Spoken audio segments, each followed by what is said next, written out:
Y recién lo mencionaba Laurita, ayer hubo un descarrilamiento de una formación del ferrocarril Sarmiento.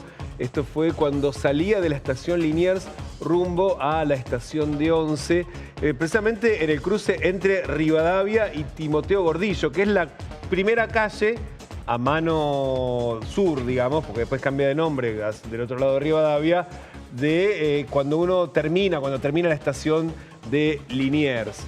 De hecho, esta es la cámara de seguridad que muestra el momento en el que, de hecho, la formación empieza a ir hacia un cambio de vías que aparentemente es lo que debía ocurrir.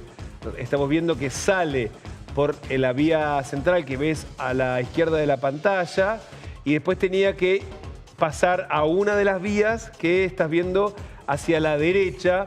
Y cuando estaba terminando de pasar a la mitad, el sistema de desvío de rieles o falló o lo fallaron. Todavía no queda claro si tiene que ver con un desperfecto técnico que pudo haber sido provocado, por ejemplo, por una falla eléctrica, o bien si alguien operó manualmente el sistema que funciona precisamente para el cambio de riel.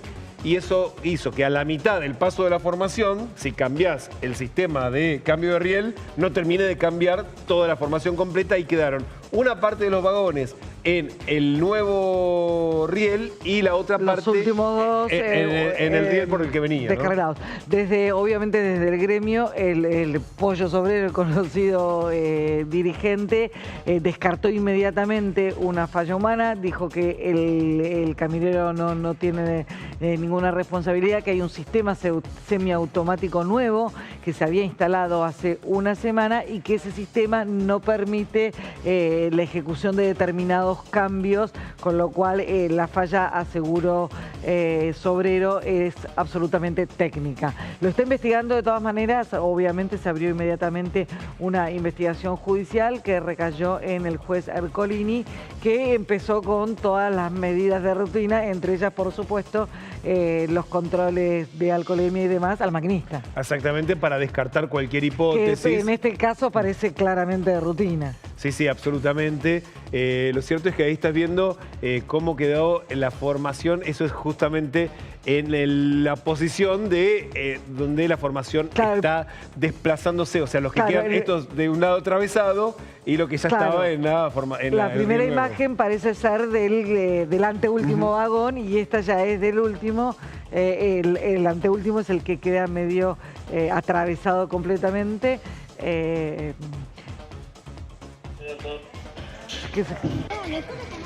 Tiene audio. Sí, vamos a de hecho escuchar algunos de los testimonios de los pasajeros que estaban viajando en la formación, porque claro, en el momento no entendés lo que está pasando, sintieron explosiones, después muchísimo humo y tuvieron que abrir las puertas manualmente para poder salir ante el miedo de quedar atrapados y por supuesto que se empiecen a incendiar las formaciones, ¿no? Antes de verlos, aclaremos que no hubo víctimas fatales, sí 20 heridos. Y desde la empresa dijeron que el protocolo de seguridad en ese sentido funcionó una vez ocurrido el incidente / accidente. Escuchemos qué decía uno de los pasajeros que ayer estaba a bordo de esta formación cuando fue el incidente. Esto fue calculadamente a las 4 de la tarde. El tren venía de Merlo y yo venía de Merlo, el tren viene de Moreno. Y cuando paró acá en Liniers, salió normal como siempre.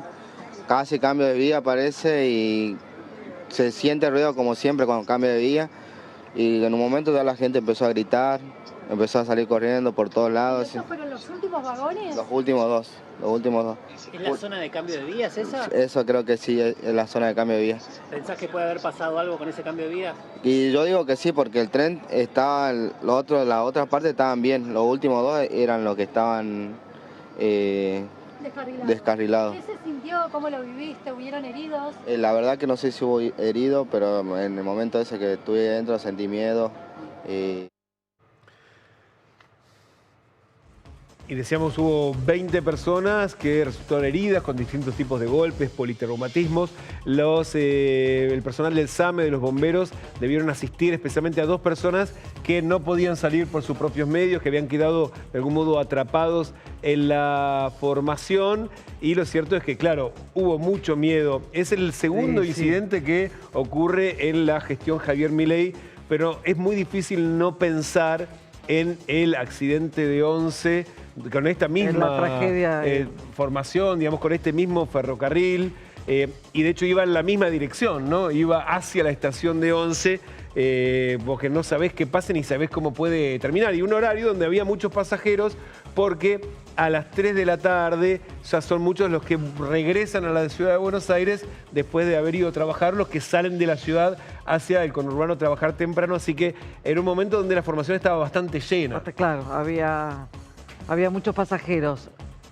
Y después, de hecho, bueno, la formación estuvo 2 horas sin llegar hacia la estación de Once. De hecho, cuando se ve la imagen aérea, se ven que hay muchos rieles, es decir, que había posibilidad de desviar, de hacer una suerte de bypass en la zona donde quedaron atravesados, donde quedó atravesada la formación, para que se pudiese reanudar el servicio, pero durante 2 horas estuvo funcionando solamente entre Castelar y Moreno, y después, cerca de las 6, 7 de la tarde, empezó a llegar a Once. Pero cuando se anunció que no llegaban más a Once las formaciones, aparecieron algunos pasajeros que empezaron a provocar desmanes en Once, y de hecho, si se alcanza a ver en la imagen, una persona agarró un caño, un coso, y empezó a revoleárselo, como ven, a la pantalla donde se estaba anunciando que se estaba suspendiendo el servicio. Bueno, reacciones de pasajeros que de hecho estaban, bueno, enojados y reaccionaron de la peor manera, por supuesto, ante el anuncio de que los ferrocarriles no iban a llegar a Once y que tenían obviamente que tomarse otro medio de transporte para volver a sus casas, ¿no? Un regreso complicado. Por supuesto, como te lo contaba Laura más temprano, el servicio sigue interrumpido. Hay que mover el tren, interrupciones, claro. Que exactamente está Sol Menzi trabajando en el lugar. Sol, buen día, contanos.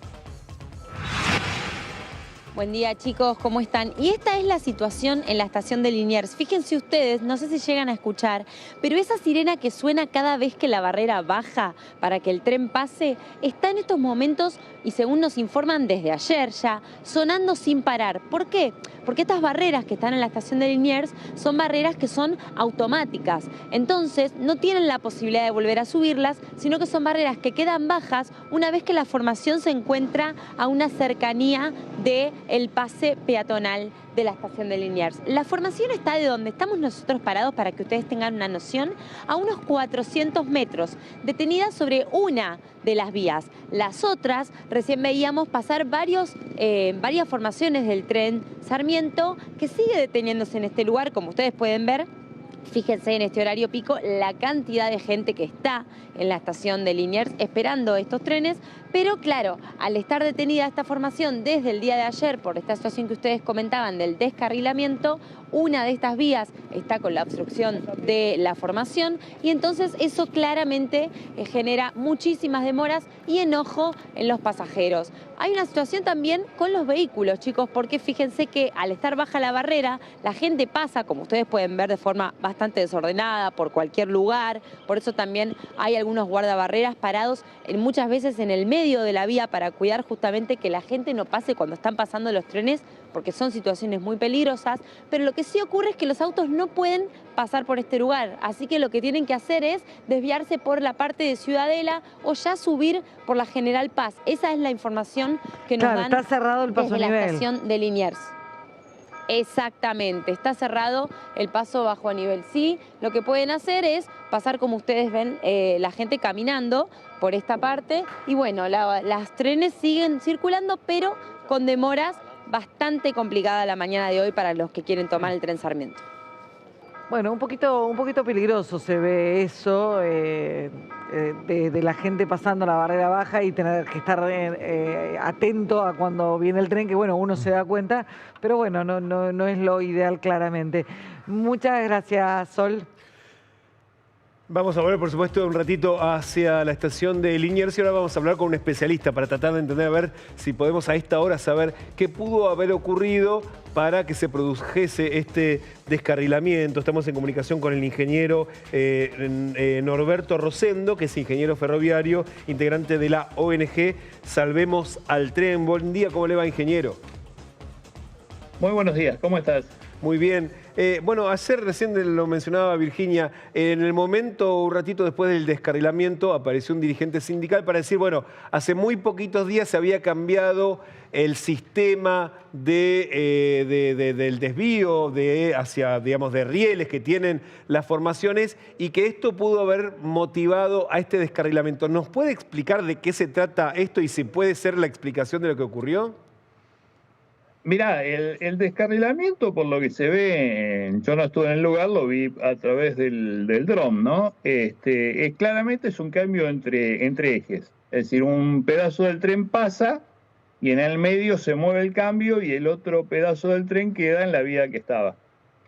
Eso se puede dar por o falta de mantenimiento o una muy mala praxis en la gente que hizo el cambio de sistema, si es que se cambió últimamente. Yo me inclino a que es falta de mantenimiento. No es contradictorio, decía este dirigente sindical, que el sistema se había cambiado la semana pasada. Pero si se cambió, si evidentemente se cambió, hubo mantenimiento. O algo pasó. Si el sistema se cambió la semana pasada y si le echaron mano, es un problema de mala praxis, claramente. Es decir, hay alguien que no puso las cosas que tenía que poner. Y no es lo que a mí me parece. A mí me parece que no, que el tema es un tema de falta de mantenimiento debido a que se han obviado los elementos de seguridad. Es decir, el problema es así. Cuando hay un cambio donde pasa un tren, normalmente hay elementos de seguridad que impiden que el cambio se mueva cuando el tren está pasando. Obviamente esos elementos acá no estuvieron. Esos elementos se sacan, o bien porque se van sacando porque dejan de funcionar por falta de mantenimiento, como te decía antes, o bien porque no se ponen. En cualquiera de los dos casos estamos ante una falla muy grave. A ver, ingeniero, para que quede claro... Podría haber habido 100 muertos. Sí, claro. Si el vagón que se cruza hubiera volcado, hoy estaríamos contando los muertos todavía. Sí, evidentemente ahí también... Es muy grave lo que pasó. El chofer ha disminuido y frenado a tiempo para que no ocurriese eso, no volcase el vagón. Ahora, pero lo que no termina de quedar claro es, durante la jornada... Bueno, pero sí, está bien. Cuando vos venís con el auto y se te rompe una rueda, tenés que tratar de frenar, obviamente. Sí, claro, claro. Tenés que hacer eso. Lo que no termina de quedar claro, pero al menos... eso no es excusa para que haya pasado lo que pasó. No, para nada, pero sencillamente para terminar de comprender. Usted menciona que si hay piezas que no estaban o que estaban mal mantenidas... No ahora, durante el día... Se llaman interlock. Esas piezas a las que vos te referís se llaman interlock. Son elementos de seguridad. Esos elementos de seguridad. Ahora, pero no desaparecen de un segundo a otro, ¿verdad? Porque ya habían pasado varias formaciones a lo largo del día, cada 15, 20 minutos pasa un tren, por lo tanto uno se imagina que no es que en ese instante alguien fue y lo retiró. Digamos, ¿cómo pudo haber ocurrido que de un rato... Esos elementos no estaban puestos, no estaban funcionando. Cuando... digamos, los elementos de seguridad son elementos redundantes, siempre. Entonces, ¿qué pasa? Cuando vos achicás porque no tenés plata, ¿qué pasa? Como no son indispensables, lo vas sacando. Y llega un momento que no hay más. Y bueno, cuando vos sacás los elementos de seguridad, pasan cosas como la que pasó ayer. O sea, el elemento de seguridad es un resguardo. Tiene que haber ocurrido algo antes para que... Exactamente. Bien, entonces, ¿qué pudo haber ocurrido antes para que, digamos, al ser necesario el elemento de seguridad y no esté activo o no esté disponible, falló? Digamos, ¿qué es el paso anterior a la necesidad de la activación del mecanismo de seguridad? El paso anterior es que se sacó por ahorrar en el mantenimiento. No, la pregunta... No tenían el elemento y no lo pusieron. El punto es cuál fue el incidente. Si el cambio es nuevo, ingeniero, quiere decir que no lo pusieron. Y si el cambio estaba puesto y tenía el elemento de seguridad y el elemento de seguridad se obvió, es porque el elemento de seguridad dejó de funcionar, entonces lo sacaron. Claro, está clarísimo. El elemento de seguridad hubiera evitado que el tren se descarrilara. Ahora la pregunta es ¿qué fue lo que provocó que el tren se descarrilara, más allá de que no estuvo este elemento de seguridad que lo hubiera evitado? No fue la ausencia eso es una falla, eso es claramente una falla en el sistema de señalamiento. Ok. Y la falla movimiento del cambio, el movimiento del cambio se puede producir por dos cosas. Primero, porque el cambio esté suelto, cosa que no creo. Es muy difícil. Y la segunda, por una falla en el movimiento, en el sistema de seguridad, que es lo más probable.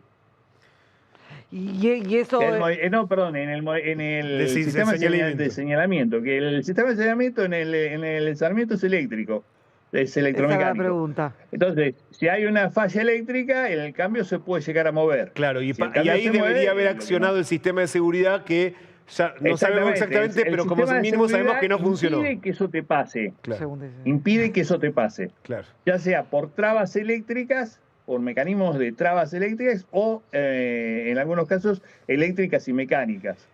Ingeniero, para finalizar, ¿hay alguna chance de que alguna mano en ese momento hubiese accionado algo para que pudiese haberse provocado este accidente? Es muy difícil, muy difícil. No es imposible, pero es muy difícil.